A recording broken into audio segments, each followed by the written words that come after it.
आज मुख्यमंत्री डॉक्टर मोहन यादव जी की अध्यक्षता में कैबिनेट की बैठक संपन्न हुई है, जिसमें कई महत्वपूर्ण निर्णय लिए गए हैं।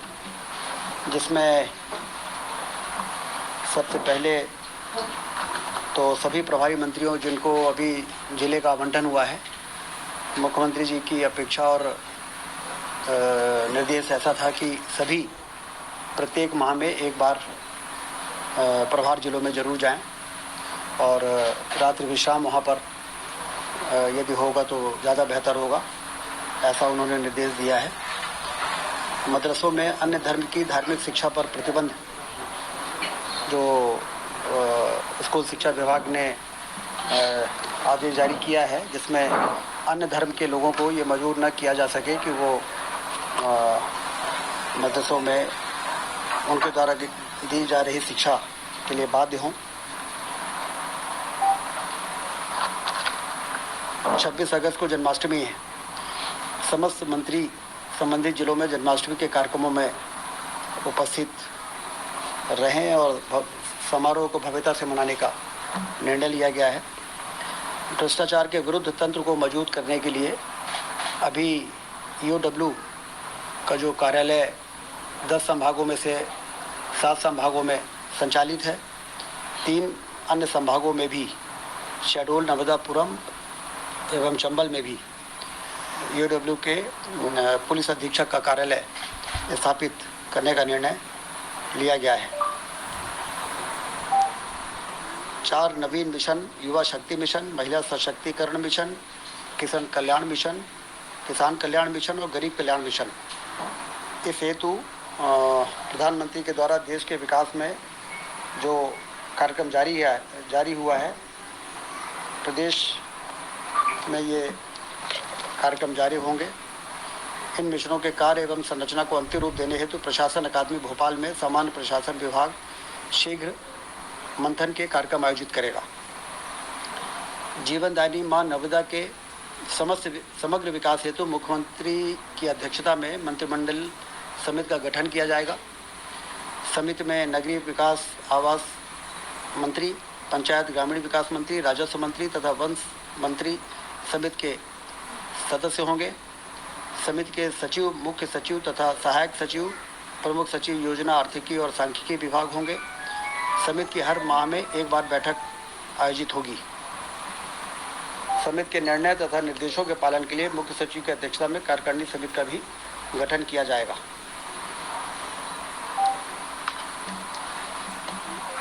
सिंगरौली जिले के चितरंगी में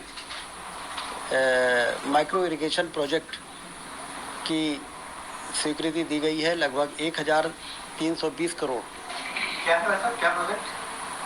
Chitrangi pressurized pipe micro irrigation, Chitrangi दाब युक्त सूक्ष्म सिंचाई परियोजना, जिसमें 32,125 हेक्टेयर सिंचाई होगी और इसकी लागत होगी 1,320.14 करोड़।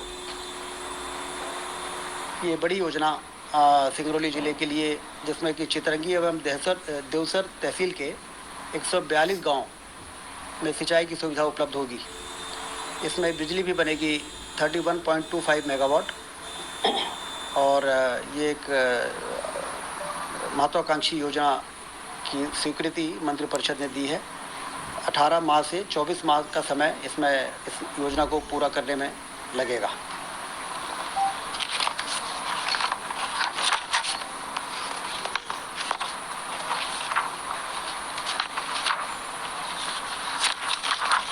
साइबर तहसील परियोजना का विस्तार अब पूरे मध्य प्रदेश में होगा।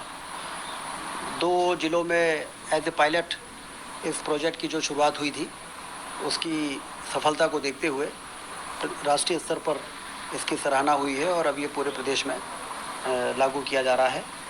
इसमें तहसील संवर्ग के जो 619 पद में से तहसीलदार के 10 पद एवं प्रतिनियुक्ति हेतु रक्षित नायब तहसीलदारों के 55 पदों में से 15 पद, इस प्रकार कुल 25 पदों को प्रमुख राजस्व आयुक्त कार्यालय में साइबर तहसील हेतु अंतरित करने की स्वीकृति दी गई है। तहसीलदार संवर्ग के जो पद हैं वो डेपुटेशन में इस साइबर तहसील के लिए काम करेंगे। 3 OA ग्रेड 3 श्रेणी के कर्मचारियों को पद सहित प्रमुख राजस्व आयुक्त कार्यालय में साइबर तहसील हेतु अंतरित करने की स्वीकृति कैबिनेट ने दी है और 2 भृत्य को भी आउटसोर्स के लिए नियुक्त किए जाने की सैंक्शन दी है, जिससे कि साइबर तहसील का प्रोजेक्ट तेज़ी से आगे बढ़े, क्योंकि राजस्व विभाग की सेवाओं के प्रदान में उत्कृष्टता सुनिश्चित करने के लिए साइबर तहसील से लोगों के राजस्व से रिलेटेड नामांतरण, बंटवारा और नक्शा तरमीम से लेके और तमाम तरह की जो चीज़ें हैं उसमें काफ़ी निराकरण में काफ़ी तेज़ी आएगी।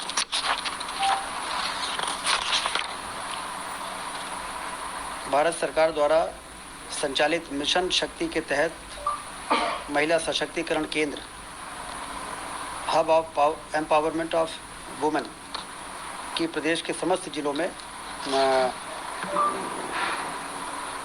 स्वीकृति दिए जाने का आज कैबिनेट ने फैसला किया है। कुल 364 पदों की स्वीकृति दी गई है, जिसमें केंद्र और राज्य 60-40 के रेशो में वित्तीय भार का बंटवारा होगा।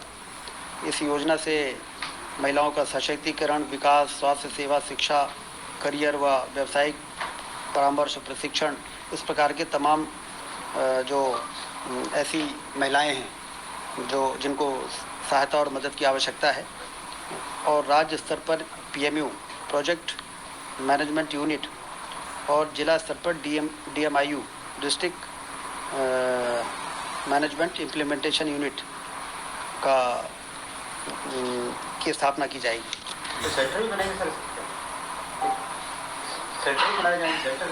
हाँ, जिले स्तर पर और राज्य स्तर पर ये सेंटर रहेंगे, जहाँ से इस पूरा hub of empowerment of women program का संचालन होगा। 2.73 करोड़ रुपए प्रतिवर्ष इसमें व्यय आएगा और ये एक महत्वपूर्ण निर्णय आज कैबिनेट ने लिया है।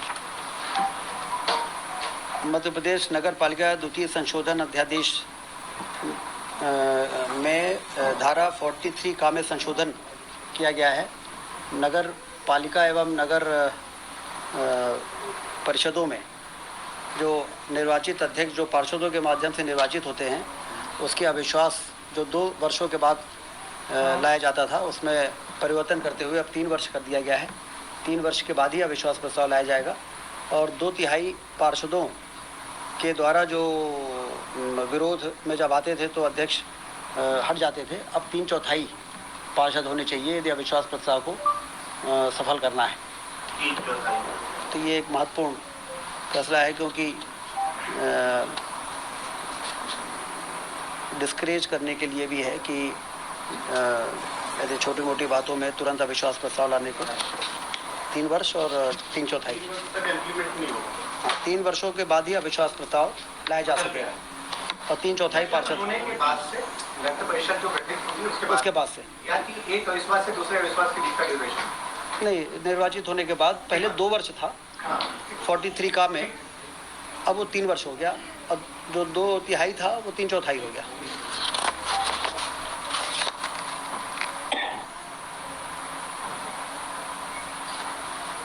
पंचायत एवं ग्रामीण विकास में अधोसंरचना कार्यों के कार्य को बढ़ाने के लिए पूंजीगत मद में निर्धारित सूचकांक की सीमा भी बढ़ाई गई है और लगभग 10,702 कार्यों की प्रशासनिक स्वीकृति जो 1938 करोड़ की जारी की गई थी, उसमें सूचकांक 4.3 करने से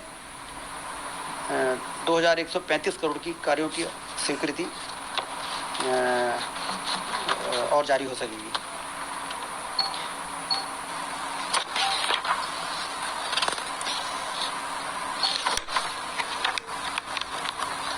एक अनुसमर्थन का मामला था रीवा हवाई पट्टी को 87,50,000 रुपये जो स्वीकृत किए जा चुके हैं, ऑलरेडी लैंड एक्विजिशन हो चुका है, उसके मुआवजा की राशि का अनुसमर्थन का मामला आज मंत्रिपरिषद ने उसको किया है।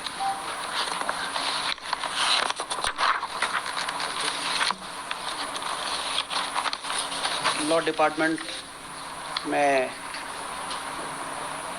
न्यायिक सेवा भर्ती प्रस्तावित संशोधन 1.5 करोड़ रुपए का ही वार्षिक वित्तीय व्यय आना समेत वित्त विभाग 782 पद अनुसार सुपर टाइम स्केल के 15% पद बढ़ाने पर पद संख्या 117 पद होगी, जो वर्तमान के सुपर टाइम स्केल के 120 पद से भी कम हो सकेगी। इसको भी आज कैबिनेट ने मंजूरी दी है।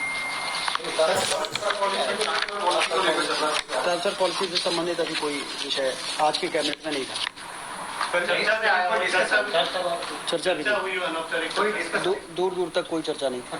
नहीं करेंगे।